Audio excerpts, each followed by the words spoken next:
boa noite, seja bem-vindo ao programa Referências. Referências é o seu programa à terça-feira, às 21 horas, na Norte TV. O convidado especial desta semana é o professor Dr. José Pinto da Costa, professor catedrático jubilado no Instituto de Ciências Biomédicas de Abel Salazar da Universidade do Porto, professor catedrático de Medicina Legal e Psicologia Judiciária na Universidade Portucalense Infante Dom Henrique.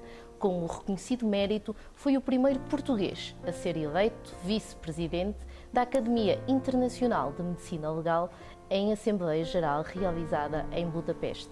Muito boa noite, Sr. Professor. Muito boa noite. Bem-aja pela presença no programa Referências. Muito obrigado, Sra. Doutora Cláudia Moura, pela oportunidade de passar uns momentos com os senhores telespectadores. É sempre muito agradável aproveitarmos temas com algum interesse para refletir.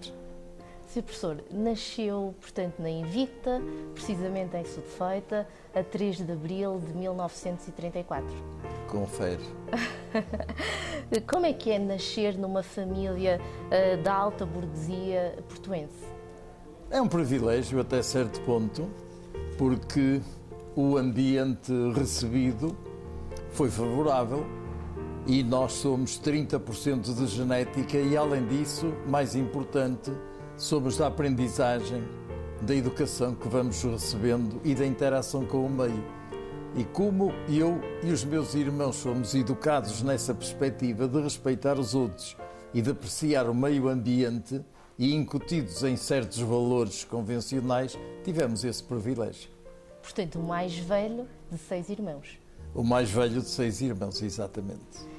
Tal como o bisavô do seu professor, o seu professor também partilha algum interesse pelas artes, vá lá, pelas músicas? Sim, foi, digamos, uma educação natural, porque o meu bisavô era um cultor da música, um cultor das artes pictóricas de um modo geral e, portanto, por osmose, digamos, pelo convívio do dia-a-dia, nós fomos apreciando e moldando o nosso sentido estético com naturalidade.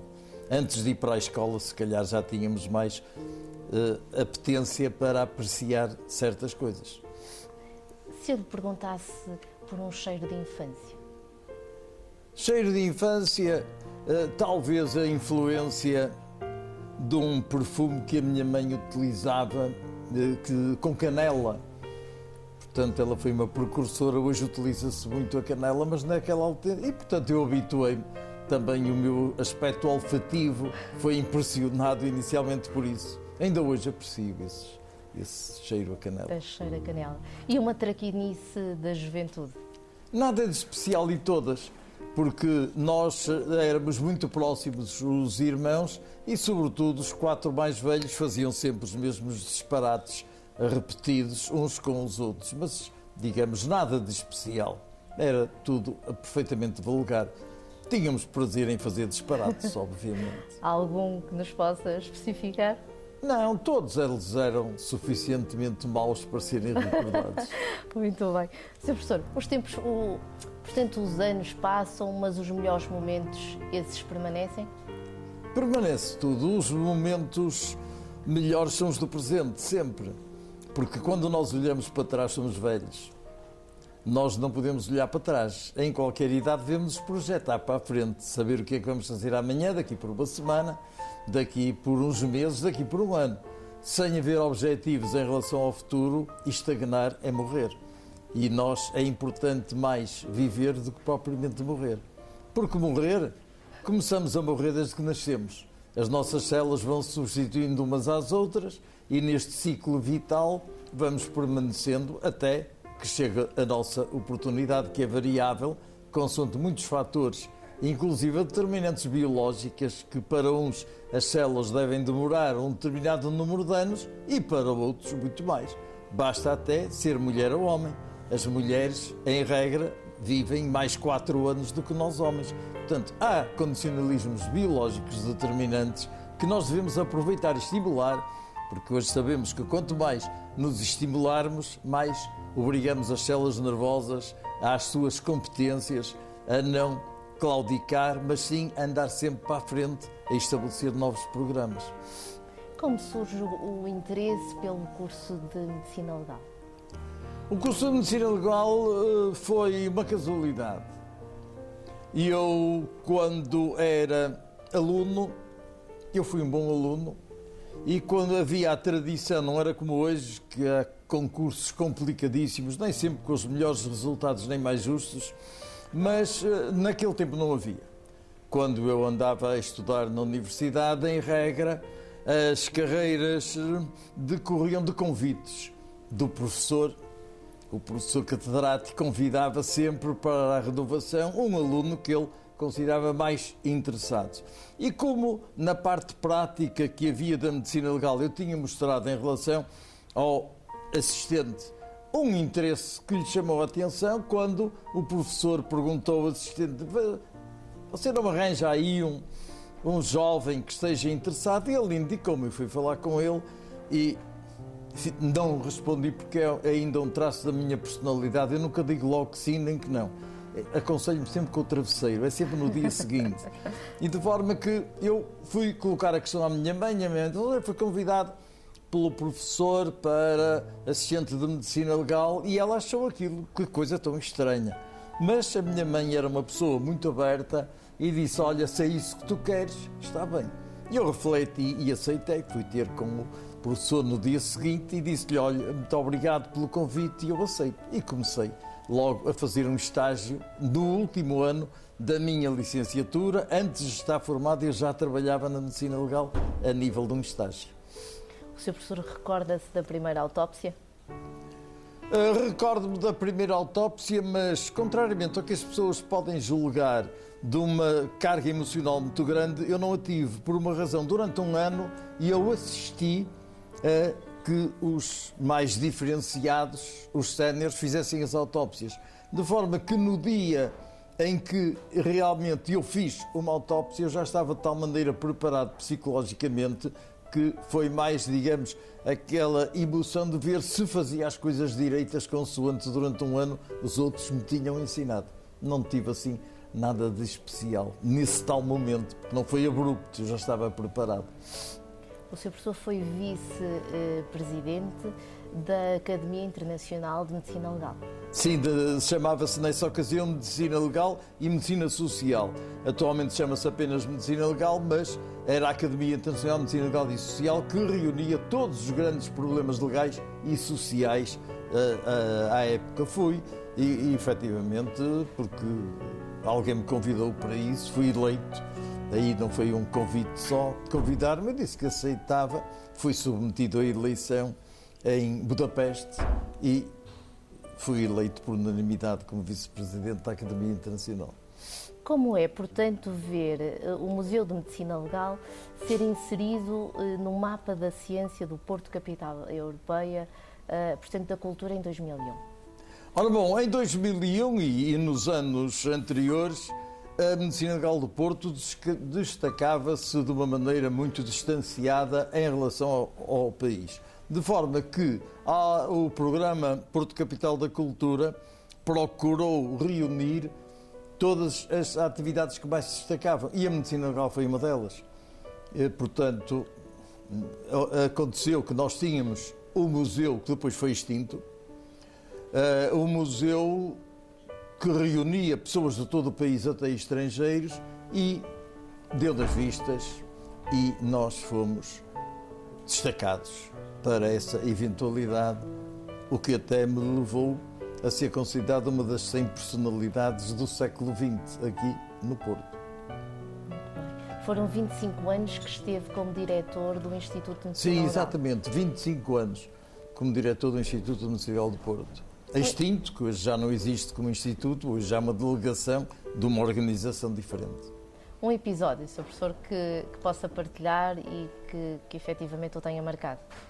Então... Tenha marcado não, mas para os telespectadores, naturalmente, interessa-lhes mais algum episódio que seja curioso, que seja grotesco. Sim. Um dia à noite de inverno, com muita chuva e muito vento, com as luzes de um candeeiro que havia à porta do necrotério, projetavam dentro umas manchas e eu ia entrar porque tinha-me esquecido qualquer coisa que ia buscar e ao passar no necrotério, de repente um morto bateu-me. É claro que eu apanhei uma sensação esquisita. O que era? Era um gato que estava aninhado ainda a aproveitar o calor do cadáver e com os passos que eu dava, assustou-se, deu um salto e empurrou o braço do cadáver. Isto realmente aterroriza muita gente ao ser contado. Mas rapidamente eu recuperei emocionalmente o meu equilíbrio, não tive problemas. Eu não tenho medo dos mortos, eu tenho medo dos vivos, que é diferente. Sr. Professor, para os mais curiosos, como é que se processa uma autópsia médico-legal? Ora bom, em termos modernos, a autópsia médico-legal é constituída por 4 partes. Não é só cortar um cadáver. Eu até costumo dizer que quando se cortam bem os cadáveres é nos talhos. De bois, vacas, borregos, cardeiros, javalis, porcos, etc. A autópsia médico-legal não é só cortar um cadáver, é muito mais importante do que isso. É um compromisso de ordem social extremamente importante, que começa pela informação. O que é que consta relativamente àquela morte? Seria natural? Seria morte violenta? Seria um suicídio, um homicídio, um acidente? Primeira parte, portanto, a informação é preciosa. Depois o exame do local. Hoje celebrado como cena do crime, cenário do crime por influências do CSI, mas em boa verdade e do ponto de vista científico é o exame do local. Foi sempre e será o exame do local. O local é o sítio onde está ou esteve o cadáver. Pode não estar lá, mas deixa vestígios importantes, como também o criminoso, no caso de haver crime, também deixa vestígios importantes. Não, é muito importante estes 2 passos, mas são 4. Temos o terceiro, que é o exame do cadáver vestido, nu, por fora e por dentro. Porque há muita tendência de enviar um cadáver para ser autopsiado e não mandar vestuário. Muitas vezes as manchas que vão identificar o seu autor, seja manchas de sangue, seja de saliva, seja de urina, de esperma, de leite, seja o que for, hoje, com a nova tecnologia, nós podemos só, pela roupa, até identificar quem teria sido o autor daquele crime pelo DNA. Portanto, se estamos a rejeitar esses vestígios preciosos e manda só a pele, provavelmente na pele não está nada. Se quando um indivíduo dá um tiro noutro, e se ele está vestido, os vestígios todos de flagração da pólvora vão encontrar-se no vestuário. Na pele não tem nada, tem orifício. Incaracterístico, quer o tiro tenha sido dado muito perto ou de muito longe. Mas apesar destas 3 partes serem exaustivamente tratadas, não acabou a autópsia médica. Temos uma 4ª que é extremamente importante e cada vez mais, que é constituída por todos os chamados exames laboratoriais, exames complementares da autópsia, ou seja, as novas tecnologias que se vão acrescentando no dia-a-dia das ciências naturais, da biologia, da química, da física, da informática, da matemática, tudo isso vai contribuir para que, reunidos exaustivamente estes 4 pontos, se possa dizer se a morte foi natural ou se a morte foi violenta. E no caso de ser violenta, se foi suicídio, homicídio ou acidente. Se atendermos exaustivamente, como disse, a estas 4 partes da autópsia médico-legal, praticamente não há autópsias inconclusivas. As autópsias inconclusivas, que é uma praga que vem na comunicação social, a autópsia foi inconclusiva. Se foi inconclusiva é porque não foram ainda exaustivamente tratados estes 4 pontos. Porque é preciso rigor. Nós só podemos dizer numa sala quantas pessoas estão se as contarmos. Se não as contarmos, damos sempre uma resposta inconclusiva. A autópsia médico-legal é uma necessidade de ordem social para estabelecer um certo equilíbrio. E hoje, mais do que nunca, porque hoje as altas tecnologias do ponto de vista da química, da farmacêutica, etc., um excesso de medicamento pode ser detectado através de colheitas de líquidos orgânicos e até de órgãos para saber qual foi a substância que foi utilizada. E pode ter sido utilizada para suicídio, mas não esquecer que também pode ter sido utilizada por homicídio. E não raras vezes, sobretudo nas crianças e nos idosos, muitas vezes trata-se de acidente, porque o idoso tem uma necessidade muito mais de açúcares do que tinha quando era adulto, se calhar até nem gostava de doces, mas anda pela cozinha, nos armários todos à procura de qualquer coisa que seja doce. E às vezes estão lá pesticidas organofosforados. E o idoso toma pesticida a julgar que é mais um xarope e acaba por morrer acidentalmente. Também pode ser utilizado este mecanismo para suicídio e até para homicídio. Portanto, não é só por ter a substância que nós vamos dizer se é suicídio, homicídio ou acidente. É pelo critério científico de análise destas 4 partes que eu acabei de enumerar. Sr. Professor, já concretizou uma autópsia a uma pessoa amiga? Ora bem, digamos que são todos meus amigos. Portanto, nessa hipótese, digamos que fiz muitas autópsias de amigos. Mas há um episódio para mostrar que a nossa afetividade não fica derrotada. E eu tive uma aluna brilhante que morreu de desastre de automóvel. E eu não só me recusei a fazer a autópsia dela, como mais, recusei-me a entrar no necrotério porque não queria ficar com a imagem dela morta.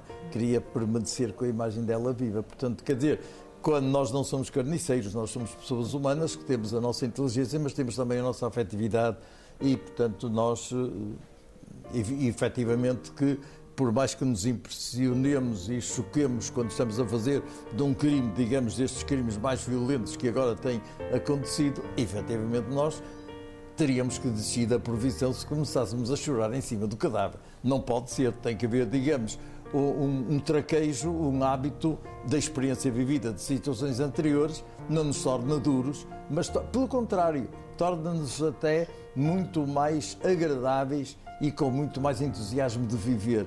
Por um mecanismo de rejeição, é a alegria de não estar morto. Sim. É um aspecto extremamente positivo. Isso encontra-se em todas as pessoas que se dedicam a esta área e o caso mais flagrante é o Petit Grillo. Petit Grillo é um autor italiano, muito controverso nos anos 60, hoje é inofensivo, mas naquela ocasião tinha que se encapar, quem andasse a ler, porque parecia mal ler aqueles livros, ele era médico-legista. E num dos livros ele diz, vai entrar um cadáver na morgue, se calhar é de um professor de medicina legal. Portanto, ele era médico-legista também, além de escritor. Notabilizou-se mais como escritor do que propriamente como médico-legista. Nesta profissão, o que é que mais concretiza, Sr. Professor? Como? Nesta profissão, portanto, o que é que mais o concretiza? Eu acho que é encontrar soluções difíceis. Com uma reserva. É que os casos mais difíceis são aqueles que são aparentemente fáceis. Nós, perante um caso que a priori parece que está resolvido, não podemos aligeirar toda a investigação. Temos que considerá-lo sempre como sendo extremamente complicado, que é para não falharmos, porque senão há sempre um ou outro pormenor que vai falhar. Porque nós, ao fim e ao cabo, quando nós fazemos um diagnóstico, é sempre um diagnóstico em termos de probabilidade. E quanto mais elementos tivermos em linha de conta, maior é a probabilidade de corresponder à realidade. Como é que caracteriza a medicina legal no nosso país? Como é que caracteriza? É medicina e é legal. É o que caracteriza. A sua pergunta, naturalmente, eu adivinho que será relativamente aos outros países, como é que nós estamos. Temos algumas deficiências em recursos humanos e em recursos financeiros.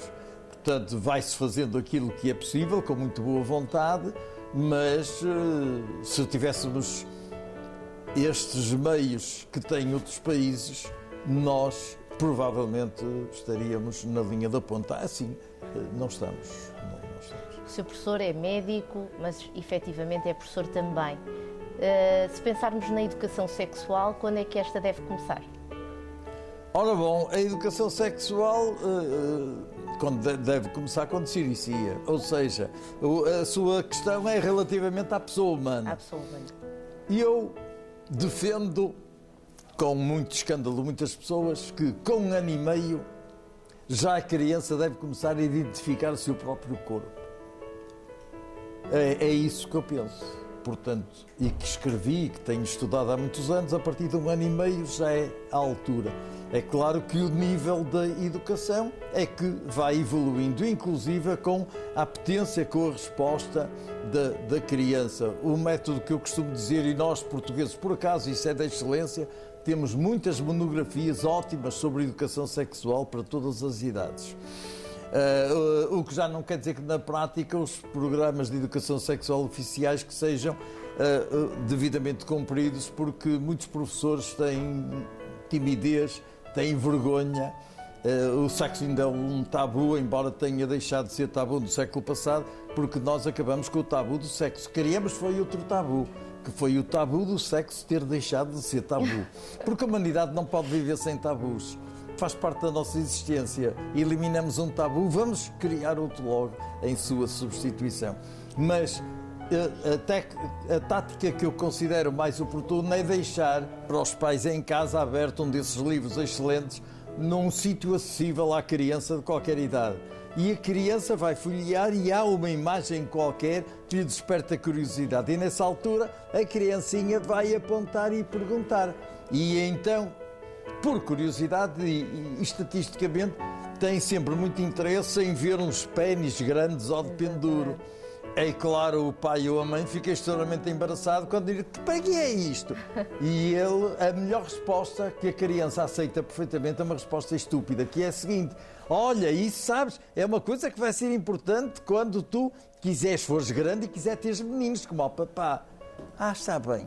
Não percebeu nada, mas foi uma resposta que se deu. Mas deixar a iniciativa à criança em qualquer idade de propor as questões. O seu professor, para além da ciência, esteve envolvido com o associativismo desportivo. Sim, estive ligado como médico desportivo no Futebol Clube do Porto, há muitos anos. Estive ligado como dirigente desportivo no hóquei em campo, que até há poucos anos, eu estive 33 anos no hóquei em campo. Quando a lei por imperativo legal diz que o que já não poderia continuar, foi-me feita uma homenagem e deram-me uma camisola com o número 33. Ora bom, portanto, quer dizer, na realidade isso e o hóquei em patins também. O pugilismo, que tinha uma versão diferente, isto passa-se nos anos 60, teve uma ação social que era tirar os miúdos da rua e praticá-los, obrigá-los a praticar o desporto, a ter umas certas condições higiênicas de se deitar, moderar a sua sexualidade, etc. Uma certa disciplina de rigor, de respeitar o adversário. Estive ligado também muitos anos à associação, cheguei a ser dirigente da federação até em Portugal. Existe uma peça de roupa que não deve faltar numa casa? Sim, eu acho que uma toalha tem que estar sempre, porque é um drama. Onde é que está a toalha? A gente lava as mãos, fica todo molhado, anda por aí. Acho que é o mais essencial da casa é a toalha. E não existe mais nenhuma? Não. Se eu tiver uma toalha tem tudo, porque a toalha até serve para assoar o nariz se for necessário. A toalha, para mim, é o elemento essencial numa casa, em termos de vestuário. Muito bem. Sr. Professor, quais são os hobbies do Sr. Professor? É o conhecimento. O que me dá mais prazer é adquirir conhecimento. Apesar de eu já ter uma certa experiência, ainda hoje tenho muito, e gosto muito de ensinar, mas tenho muito mais prazer em aprender do que de ensinar. Portanto, o meu hobby é saber qualquer coisa mais para tapar a minha ignorância. O Sr. Professor é casado. Sim. Portanto, se tivesse de dar um conselho a alguém que estava para casar, o que é que diria? É um conselho extremamente útil. Então. Os solteiros, os casados não, os casados que se amanhem e que se aguentem, mas para os solteiros devem casar com o melhor amigo. Porque a paixão é importante como sentimento, o amor também. Mas aquilo que é perene e que é consolidado através do tempo é a amizade. De forma que quem quiser casar, case com o seu melhor amigo, que assim não tem problemas.